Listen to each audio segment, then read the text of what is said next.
va continuer à parler de ce sujet d'innovation dans le mécénat avec le professeur Philippe Aghion qui va me rejoindre dans un instant, professeur au Collège de France dans cette chaire économie des institutions, de l'innovation et de la croissance. Avec cette thématique, le mécénat est-il un moteur de l'économie de l'innovation? Philippe Aghion.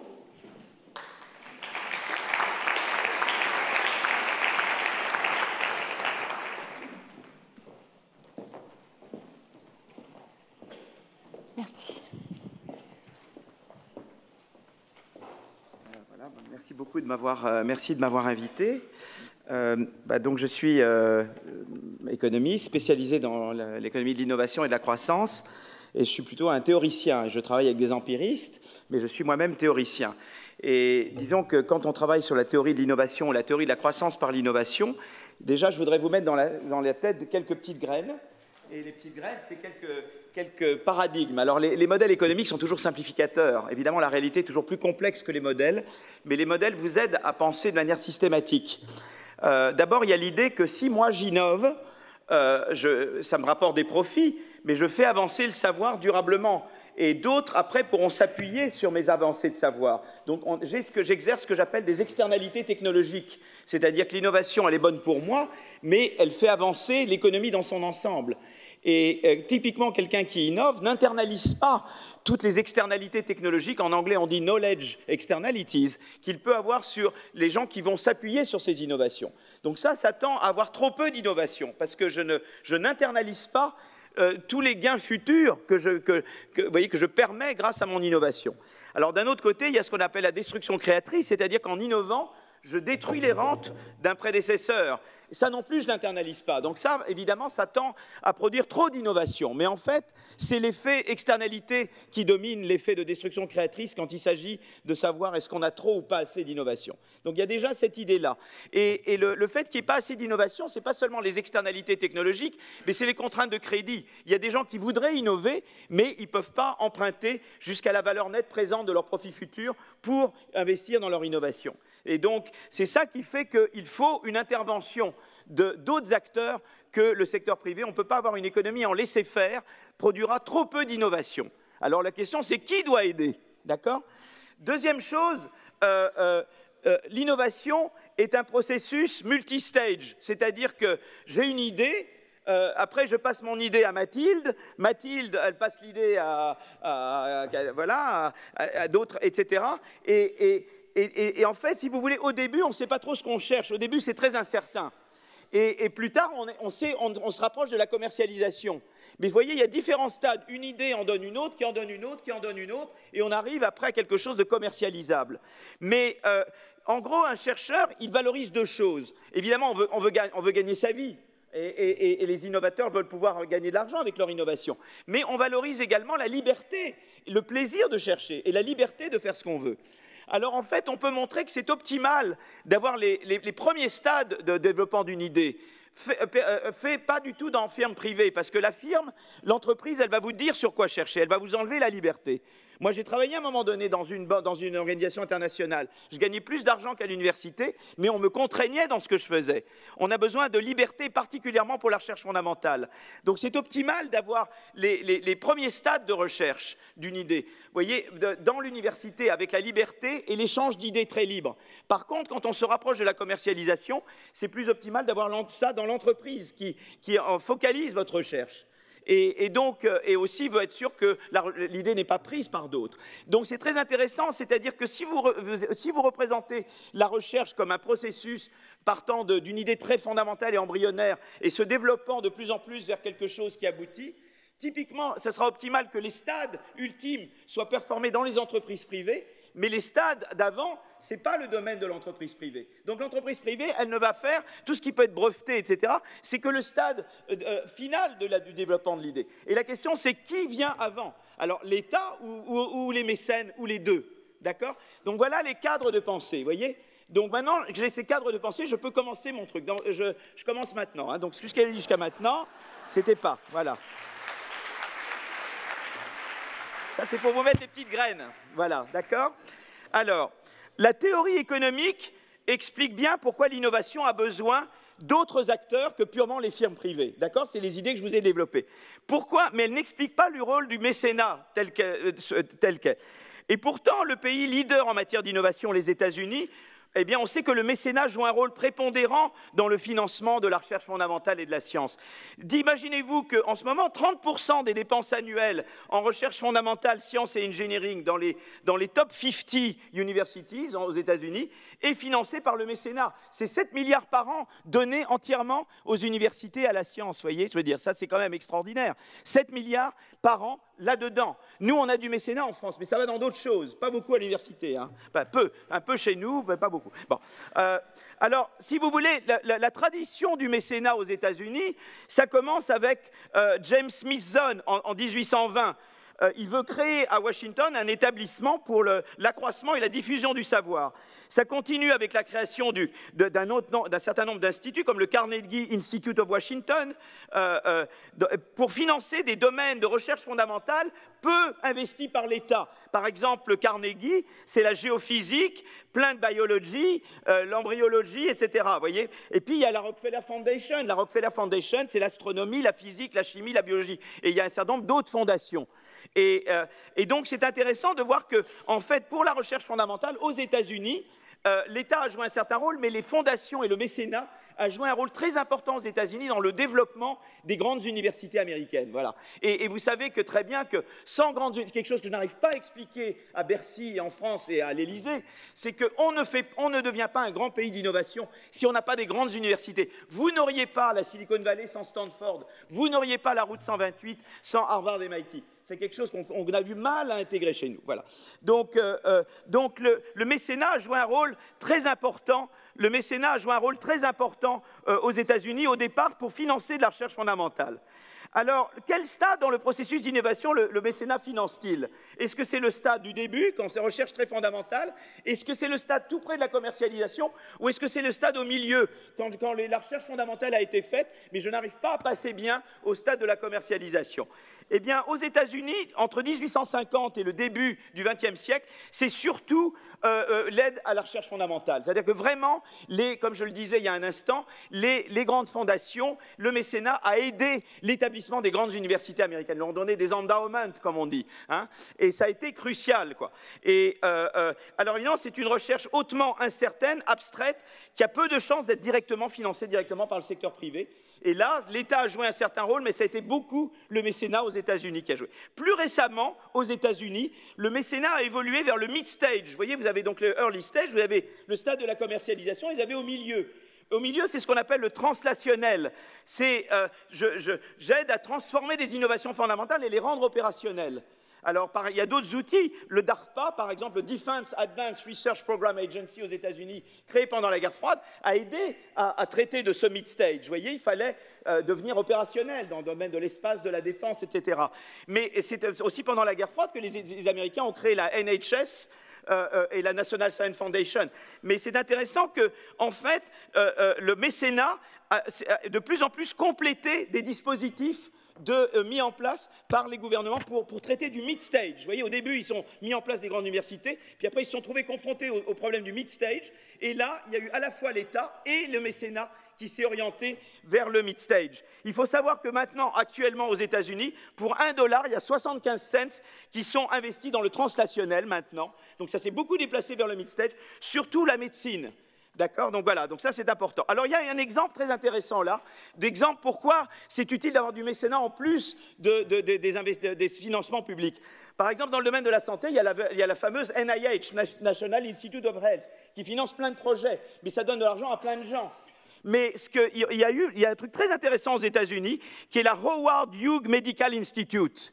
Et la Howard HHMI, eh bien, il donne des bourses très généreuses à un petit nombre de chercheurs qui sont considérés comme géniaux ou path-breaking. Et ça a permis des grandes innovations. La MacArthur Foundation fait la même chose en économie. Esther Duflo a eu une MacArthur, etc. On donne à des gens qu'on considère particulièrement prometteurs et on parie sur eux. C'est quelque chose que la NSF ne ferait pas ou que l'ANR ne ferait pas. Vous voyez ce que je veux dire?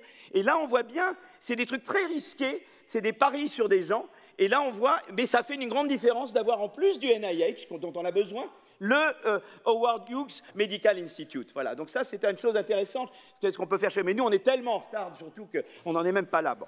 Alors, pourquoi, il y a toujours une vision quand on pense à des choses comme ça. C'est la même chose que sur l'environnement.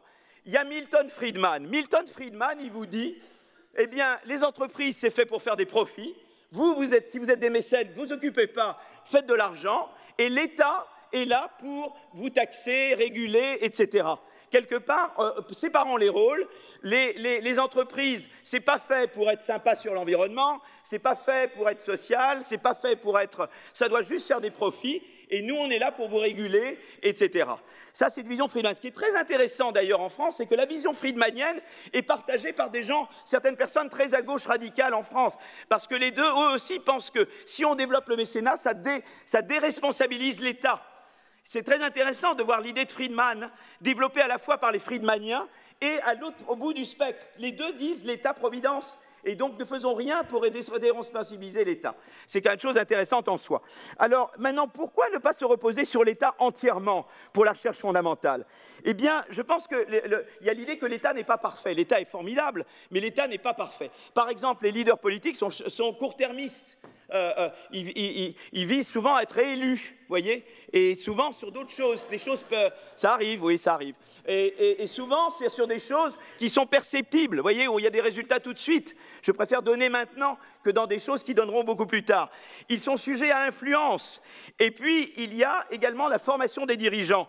Par exemple, en France, il y a un grand problème. Alors, vous voyez dire le problème français, il y a beaucoup, hein. Je vais boire un peu d'eau, parce que c'est tellement gros que je ne peux pas boire un petit peu. Voilà, le problème en France, le drame français, c'est pour ça c'est que les dirigeants politiques, très rarement, passent par l'université. Ils passent par les grandes écoles. Les grandes écoles, c'est très bien, mais les grandes écoles, c'est surtout undergraduate, c'est très peu graduate. La recherche fondamentale, pour l'essentiel, se fait à l'université. Or, la plupart des dirigeants politiques n'ont jamais mis les pieds dans une université. Ils ne savent pas, ils voient ça de loin, ils disent espèce de zozo gauchiste, mal habillé, etc. quoi. Mais on ne va pas aider ces gens-là. Et en général, en France, donc du coup, comme ils ne font pas confiance, ils ne savent pas ce que c'est que la recherche fondamentale. Ils pensent que l'innovation, on donne une tape dans le dos de quelques entreprises, et c'est très bien, et ça finance l'innovation. Mais que la recherche fondamentale, en soi, ce n'est pas important. C'est-à-dire qu'eux pensent qu'il faut directement aller au mid-stage ou au later stage, et s'entendre avec faire de la vieille politique industrielle. C'est très bien, je ne dis pas qu'il ne faut pas la faire. Mais il y a en France, disons, un rejet de la recherche fondamentale parce qu'ils ne savent pas ce que c'est qu'une université.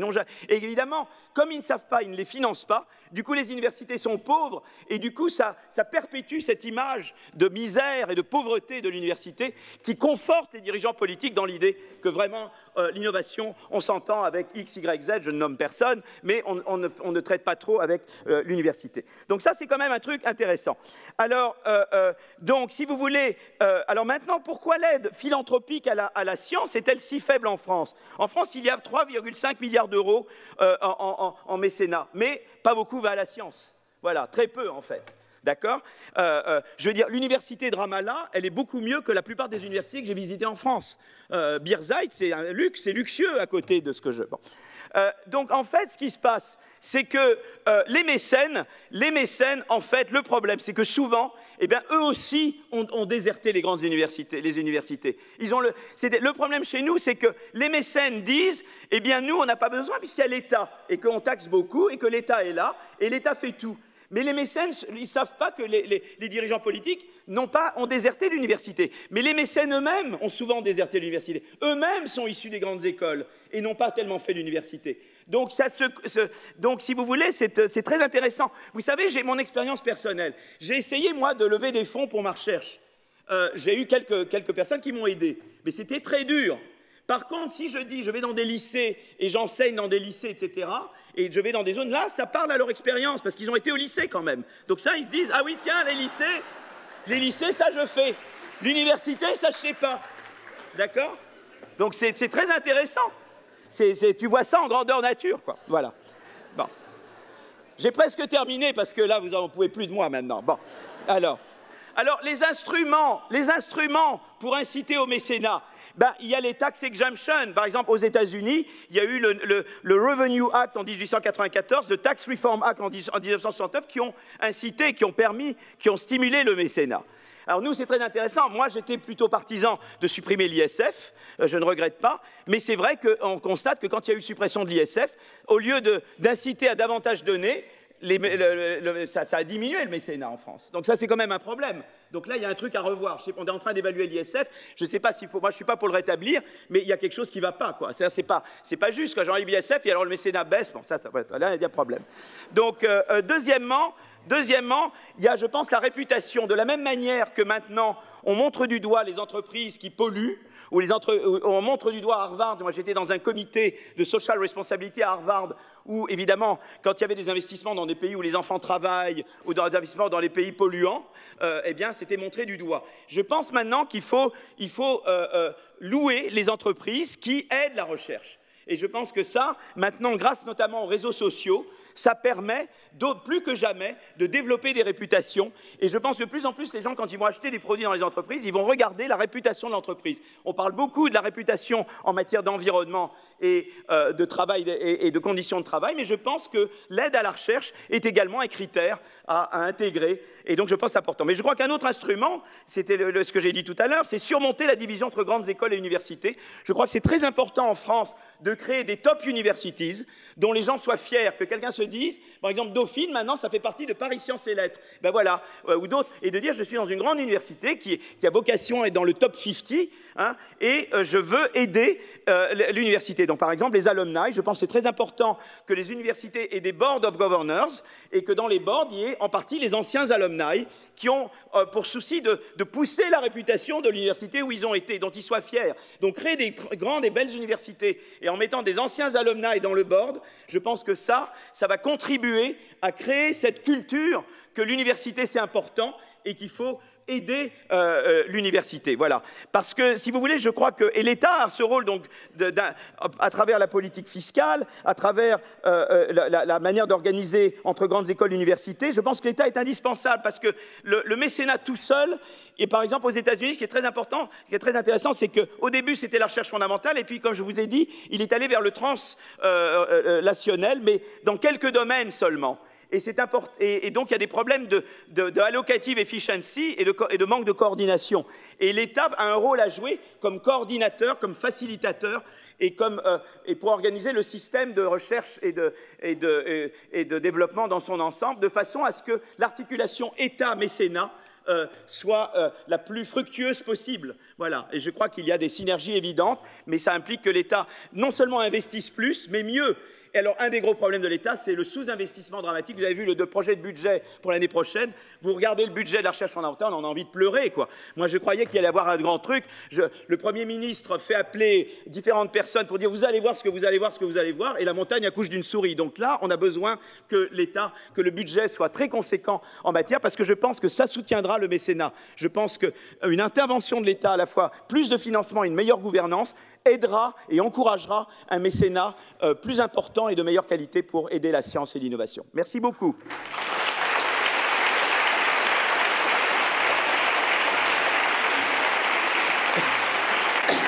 Merci beaucoup.